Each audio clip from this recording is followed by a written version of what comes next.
3 jours durant, les participantes au WOLAF ont vécu plusieurs activités, notamment des immersions dans une dizaine d'entreprises afin de permettre aux jeunes filles de découvrir leur métier de rêve.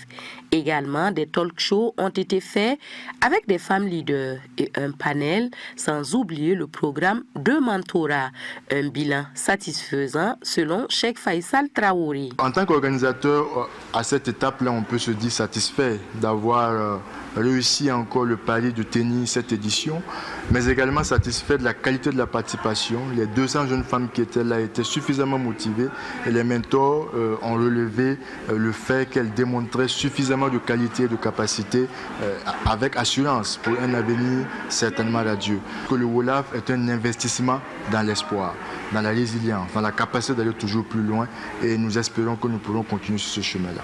Au cours de cette édition, des Gimbi ont été décernés à des personnalités, notamment à l'ambassadeur de l'Union européenne au Burkina Faso, comme personnalité masculine ayant pris des décisions courageuses en faveur des femmes. Le leadership féminin et l'égalité entre femmes et hommes est une priorité partagée à l'Union européenne et au Burkina Faso.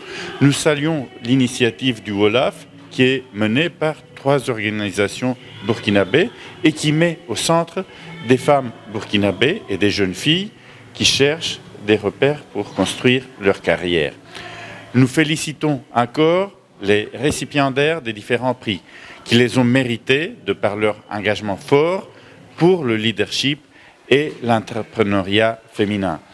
Leur récompense représente un encouragement envoyé à toutes les femmes et jeunes filles pour leur montrer qu'elles ont toute leur légitimité à poursuivre leurs ambitions et contribuer au développement du pays. D'autres personnalités ont également reçu des Gimbi, notamment Apolline Traoré, le média Mousso News. Des jeunes femmes burkinabées de la diaspora ont aussi reçu des prix pour leurs actions en faveur de la femme. Le Grand Prix Soura Gimbi d'honneur, modèle de leadership féminin, est revenu à Bintou Diallo.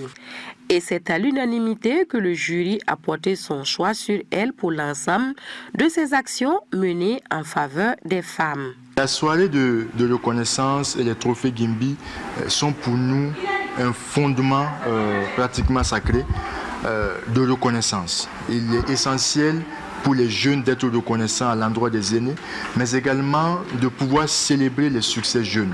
Et c'est dans ce sens-là que ces prix sont institués. Nous avons un jury totalement indépendant qui est mis en place et qui identifie les personnes, les personnalités, les entreprises, les institutions qui méritent d'avoir ces prix-là. Et cette année, nous pensons également que ce jury-là a fait un travail de haute qualité. Notons que la 8e édition du WOLAF, l'initiative Women Leadership in Africa Forum, se tiendra du 25 au 27 mars 2026 à Ouagadougou.